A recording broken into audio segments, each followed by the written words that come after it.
Come on, little one. Okay.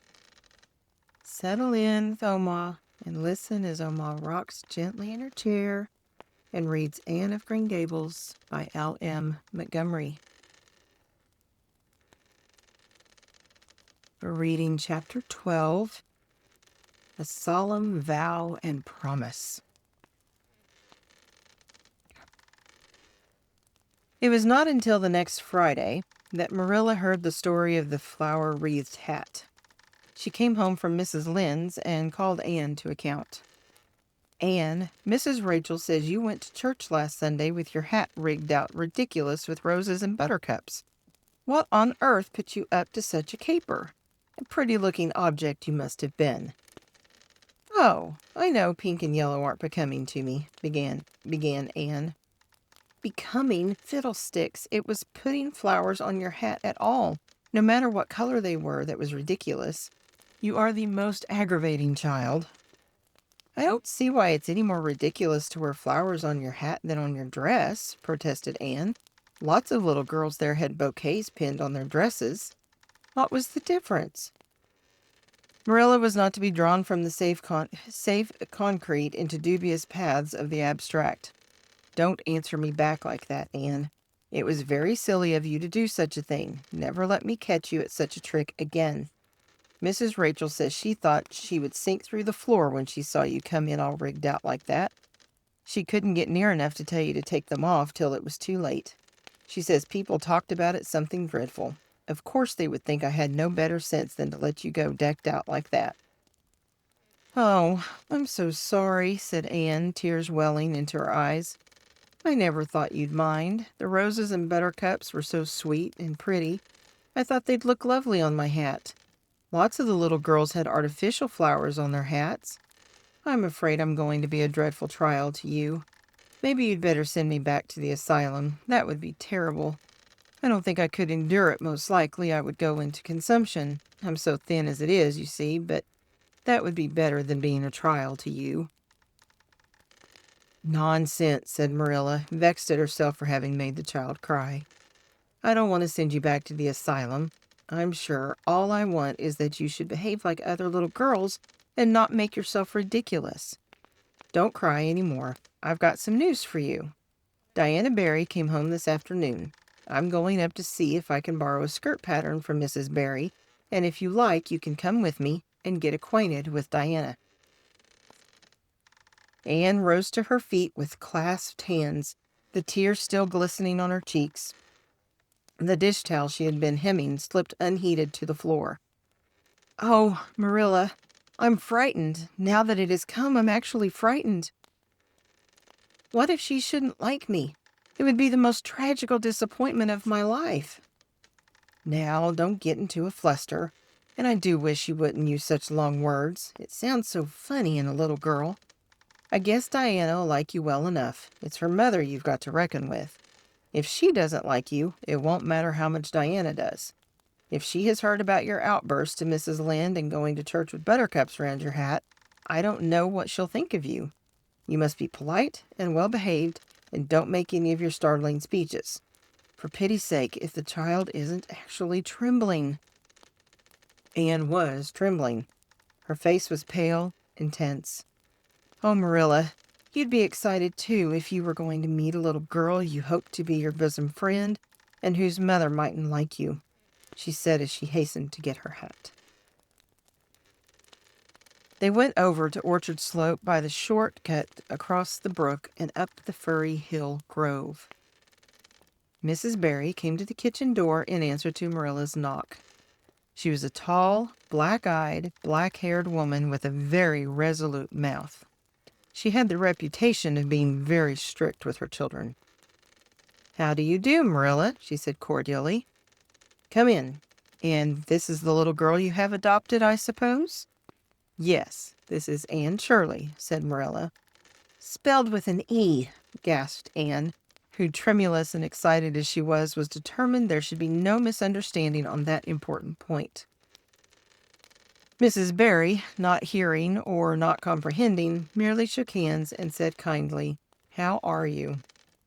I am well in body, although considerably rumpled up in spirit, thank you, ma'am, said Anne gravely. Then aside to Marilla in an audible whisper, "There wasn't anything startling in that, was there, Marilla?" Diana was sitting on the sofa, reading a book which she dropped when the callers entered.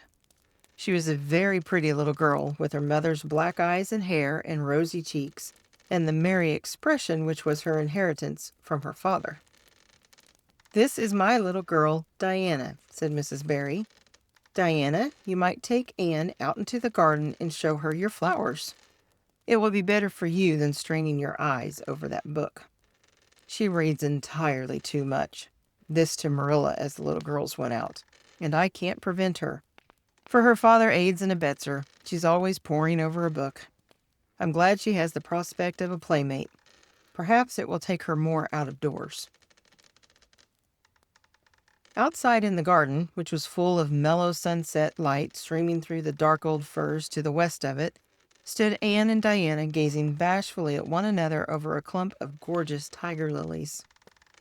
The Barry garden was a bowery wilderness of flowers which would have delighted Anne's heart at any time less fraught with destiny. It was encircled by huge old willows and tall firs, beneath which flourished flowers that loved the shade.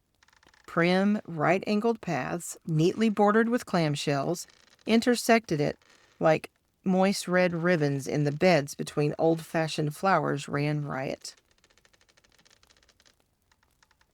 There were rosy bleeding hearts and great splendid crimson peonies, white fragrant narcissi and thorny sweet Scotch roses, pink and blue and white columbines and lilac-tinted bouncing bets, clumps of southernwood and ribbon grass and mint, purple Adam and Eve, daffodils, and masses of sweet clover white with its delicate, fragrant, feathery sprays, scarlet lightning that shot its fiery lances over prim white musk flowers.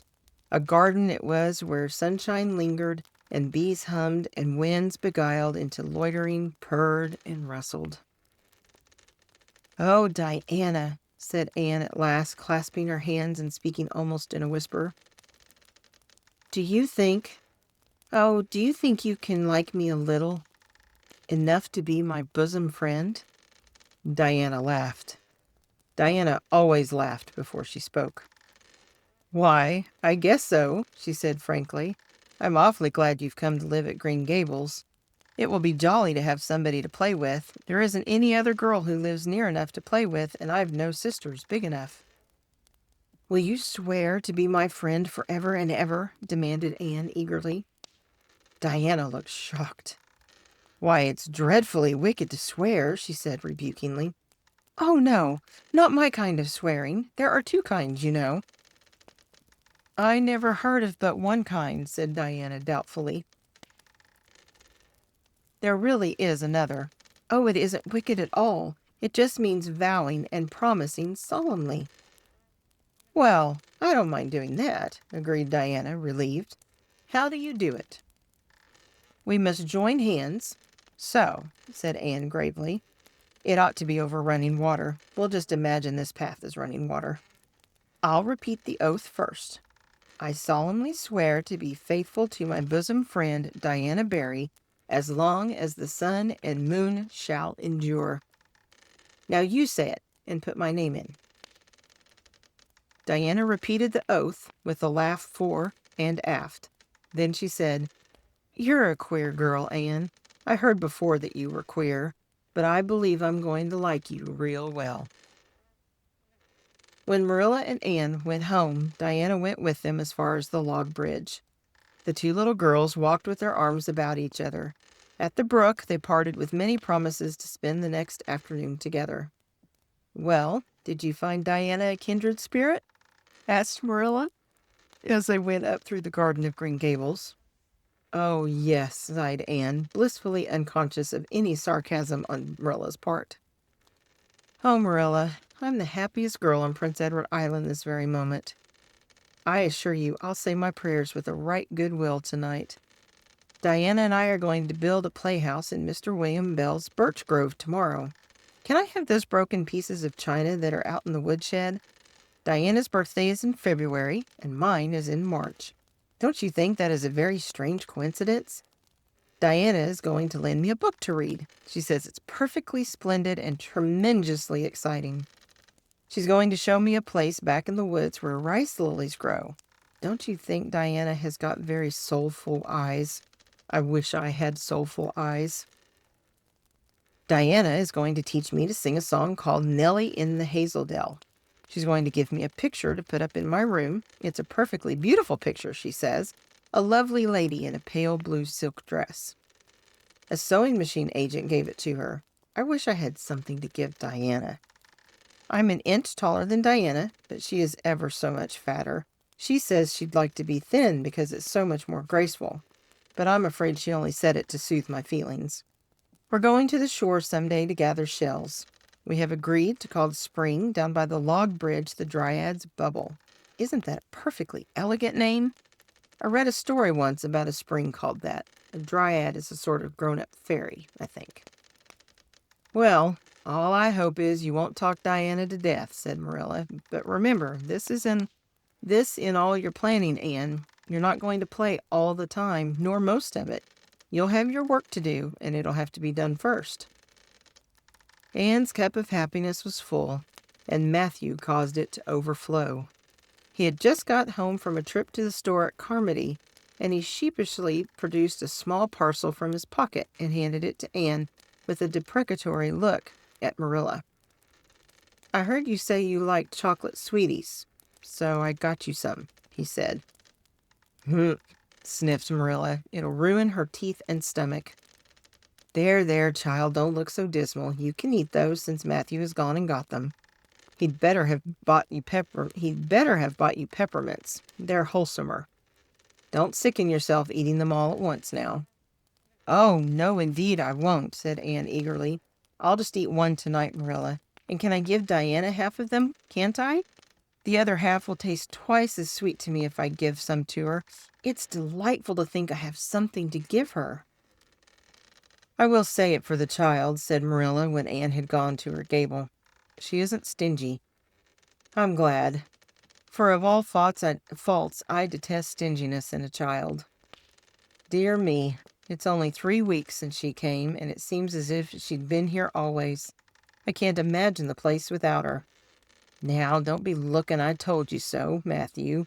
That's bad enough in a woman, but it isn't to be endured in a man. I'm perfectly willing to own up that I'm glad I consented to keep the child and that I'm getting fond of her, but don't you rub it in, Matthew Cuthbert.